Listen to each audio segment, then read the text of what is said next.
Nah, baik, selamat pagi Bapak Ibu. Terima kasih telah memberikan kesempatan kepada kami untuk mempresentasikan konsep Smart Grid Support. Sekalipun berjauhan, saya berharap apa yang saya sampaikan dapat diterima dengan baik oleh Bapak Ibu sekalian ya. Ya, perkenalkan nama saya Orlando dari PT Toba Energi Nusa Jaya. Nah, ini merupakan company profile kami. Kami adalah EPC yang menyediakan solusi secara menyeluruh di bidang renewable energy, khususnya PLTS. Kami berfokus pada konsultan, desain, pengadaan, dan implementasi proyek, baik itu untuk pemukiman, perkantoran, bisnis, serta industri. Untuk detail dari profil company kami, Bapak Ibu boleh kunjungi website kami di www.tobaenergy.com. Nah, langsung saja kembali kepada apa yang hendak saya sampaikan dari konsep Smart Grid Support ini. Latar belakang daripada konsep ini adalah karena keterbatasan listrik di daerah-daerah terpencil, khususnya desa-desa tertinggal, pulau-pulau terluar Indonesia. Menurut salah satu data dari salah satu portal berita di Indonesia, ada sebanyak 13.000 desa yang butuh listrik. Nah, ini banyak sekali ya. Ini merupakan satu kerja keras yang harus kita kerjakan bersama gitu. Karena kita tahu siapa sekarang yang tidak butuh listrik. Karena kita tahu bahwa sekarang ini listrik sudah menjadi kebutuhan dasar bagi masyarakat umum di Indonesia maupun secara global. Nah, ini merupakan tugas dan tanggung jawab kita untuk membantu daerah-daerah tersebut untuk bisa survive, untuk bisa bertumbuh dan berkembang dalam sisi ekonomi. Nah, kemudian yang melatar belakangi konsep ini adalah kemampuan supply daripada PLN. Beberapa daerah yang saya kunjungi memang sudah ada PLN di sana. Sudah ada pembangkit listrik di sana, baik dari diesel ataupun dari PLTMH, mikrohidro.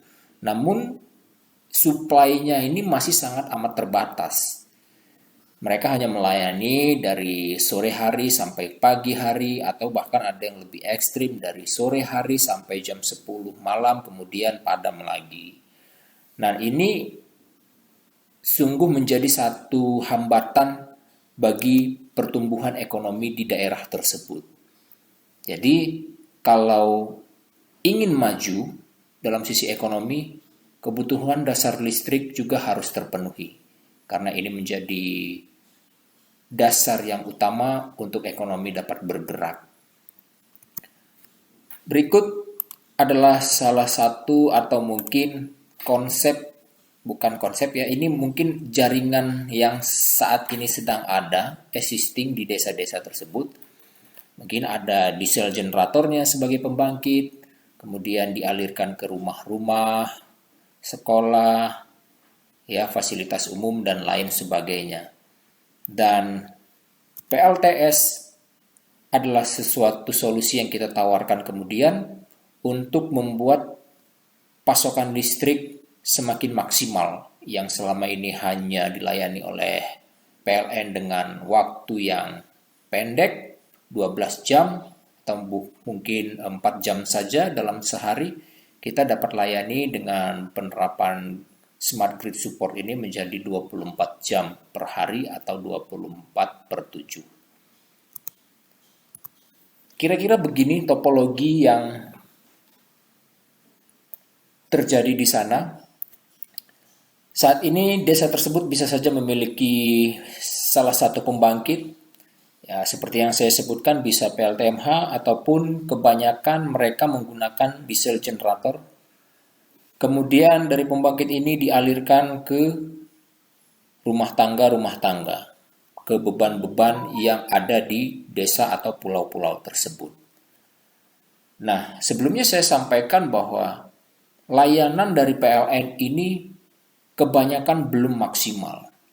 Mereka hanya menyalakan dari sore jam 6 sampai ke jam 6 pagi, kemudian pada siang harinya gensetnya off, diistirahatkan, dan ekonomi daripada masyarakat tidak ada yang berkecimpung di bidang atau yang memiliki bahan baku dasar daripada listrik. Mereka mungkin mulai bertani, mereka tidak mengambil ekonomi di bidang yang berkaitan dengan listrik, misalnya bengkel las dan segala macam gitu. Nah, solusinya apa yang harus kita berikan kepada mereka? Smart grid support. Apa itu? Smart grid support ini adalah pembangkit listrik tenaga surya yang dilengkapi oleh bank battery, di mana memungkinkan PLTS ini membantu kerja daripada genset-genset yang ada. Misalnya, beban ini kita miliki atau beban memiliki sebesar 200 kilowatt kebutuhan daya yang dibutuhkan oleh beban-beban ini. Dan genset mungkin hanya berkapasitas 250. Nah, itu kan sudah dekat ya. Kalau kita lihat itu sudah dekat ke kapasitas maksimum dari genset ini. Nah, dengan keberadaan PLTS ini akan memberi ruang kepada genset untuk bekerja lebih ringan. Mereka akan bisa bekerja sama, PLTS akan memberikan 100 kilo, kemudian genset akan memberikan 100 kilo, sehingga beban 200 kilo ini dapat terpenuhi. Secara garis besar atau secara simpel, begitu prinsip kerja daripada smart grid support ini. Kemudian ada yang bertanya, kenapa Pak? Kenapa kita nggak pasang on-grid system saja tanpa baterai? Investasinya lebih murah dan implementasinya lebih gampang. Kalau kita berbicara tentang on-grid, ada beberapa case yang membuat sistem ini berjalan tidak stabil. Yang pertama, ketergantungan PLTS ini bekerja kalau gridnya menyala. Ya, kalau gridnya menyala baru dia menyala. Kemudian andai kata di sini 200 kilo. Sistem yang kita bangun 200 kilo. Pada saat peak sun hour, sistem akan menghasilkan 200 kilo. 200 kWp. Dan semua power itu akan diinjeksikan untuk memenuhi beban rumah tangga. Dengan demikian, tidak ada beban yang akan di-backup oleh genset ini. Kita tahu kalau genset itu memiliki minimum running. Ya sekitar 30% dari kapasitasnya harus di-backup sama genset. Kalau misalnya kita punya genset kapasitas 250, 30%-nya sekitar 60-70 kilo harus di-backup sama genset. Nah, karena tadi sudah di-backup oleh PLTS ini, maka genset akan mengambil proteksi. Dia menganggap bahwa tidak ada beban yang saya backup saat ini. Maka ATS akan memutuskan genset dari jala-jala yang ada. Impact-nya sama aja dengan bebannya juga mati. Tidak teraliri, tidak tersuplai oleh listrik. Case yang kedua, oke, kita bisa batasin supaya PLTS ini jangan kasih 200, kasih aja 100. Gensetnya memberi 100 karena tadi bebannya membutuhkan 200 kilo. Secara ideal ini dapat bekerja. Tapi siapa yang dapat menjamin kalau PLTS ini akan bekerja dan menghasilkan power 100 kilo? Kita tidak bisa mengkondisikan cuaca atau awan yang sedang melintasi PLTS ini. Apalagi kalau kita berbicara di daerah pulau, tidak jarang saya temukan awan-awan melintasi panel surya yang ada di bawahnya. Jika itu terjadi, maka terjadi degradasi power. Powernya turun, yang dari 100 mungkin hanya 30 kilo saja, 20 kilo saja, atau bahkan 10 kilo saja. Nah, apa yang terjadi kalau hal itu terjadi? Maka sisa kebutuhan daya yang dibutuhkan oleh beban-beban rumah tangga ini akan diambil alih oleh genset. Tadinya genset berjalan dan mengeluarkan 100 kilo. Karena ada degradasi power sebesar 80 kilo, maka beban genset menjadi 180 kilowatt. 20 kilowattnya di backup oleh PLTS ini. Saat awannya kembali menghilang, powernya muncul lagi, naik lagi. 100 kilo dikeluarkan, 100 kilo dari genset. Apa yang terjadi kalau misalnya frekuensinya sering? Impact-nya adalah gensetnya nggak siap, Pak. Gensetnya nggak siap, Bu. Ini akan mengakibatkan kerusakan pada diesel generator ini. Karena di-cycling terus.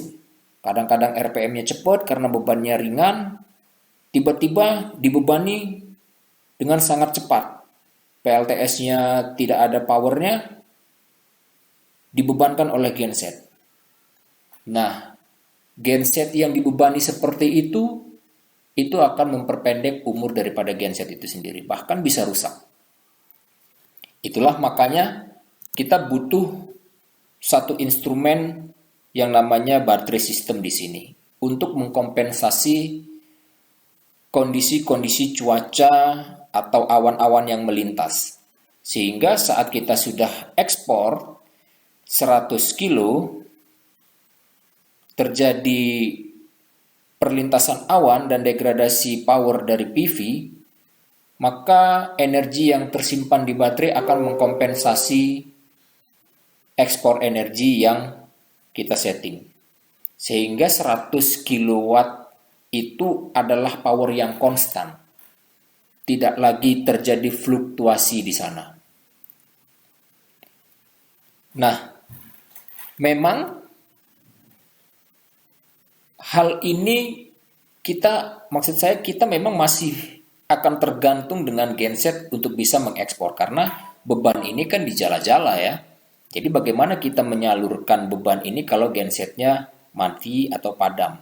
Kalau ini padam, kita memang tidak akan pernah bisa mengekspor energi kita ke beban-beban masyarakat. Nah, ini yang namanya butuh kerjasama antara PLN dan sistem PLTS. Namun seandainya sistem ini padam, bukan berarti kita tidak melakukan pengisian baterai di sini.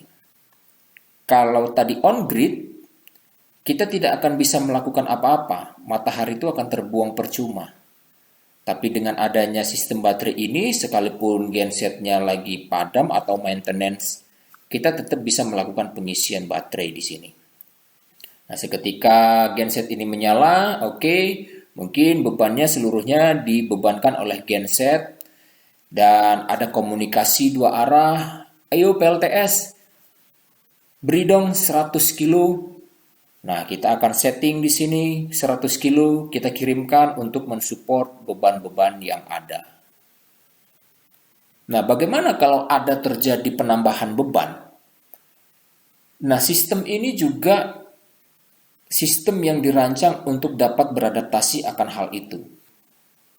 Sistem off-grid tidak sepenuhnya dapat menjawab kebutuhan ini. Karena sistem off-grid, seandainya kita rancangan awal sudah ingin membangun 100 kW peak, maka beban itu harus tetap 100 kW peak. 100 kilo. Seandainya ada penambahan, maka sistem off-grid ini tidak akan bisa melakukan penambahan.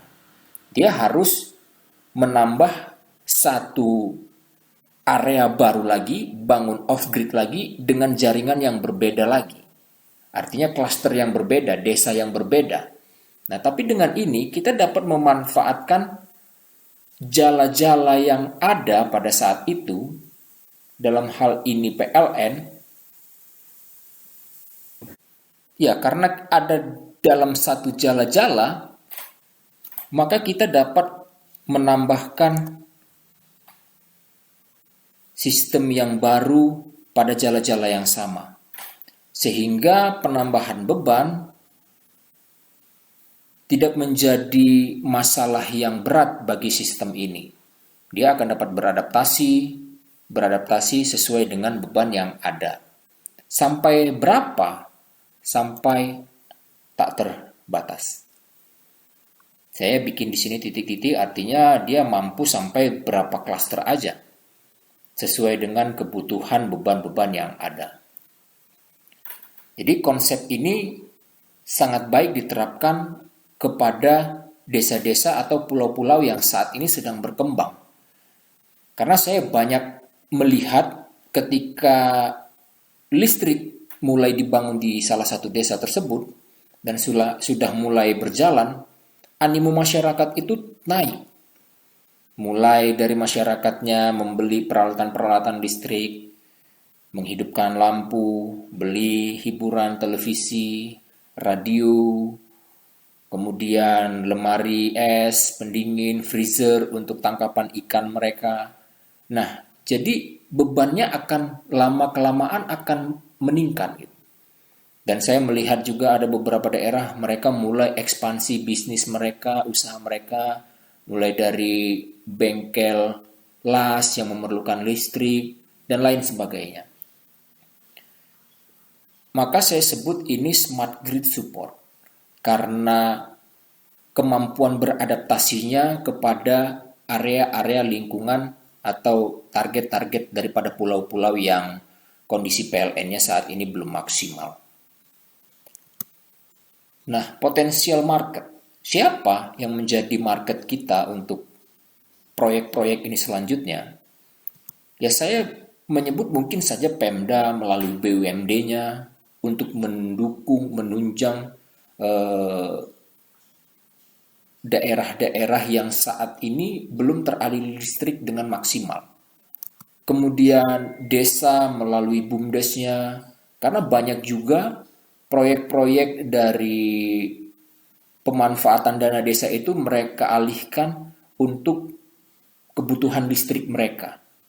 Yang lain tentu saja swasta, ada yang berpikir untuk IPP di sana, menjual energinya ke PLN, Independent Power Producer, dan ini merupakan satu paketan yang baik, paketan yang bagus, peluang yang bagus untuk hal itu dapat diwujudkan. Kemudian PLN, kalau memang mereka ingin berekspansi melayani masyarakat, ini juga dapat menjadi target market kemudian. Kemudian kementerian melalui ESDM, Kementerian Desa Tertinggal, dan lain sebagainya. Baik, terima kasih. Itu saja yang saya ingin presentasikan kepada Bapak Ibu. Dan kalau ada feedback atau komunikasi, kita dapat bertanya jawab. Tapi presentasinya saya cut dulu. Kita akan lakukan secara dua arah. Kita dapat berkomunikasi bersama. Saya tutup presentasi saya. Terima kasih. Selamat pagi.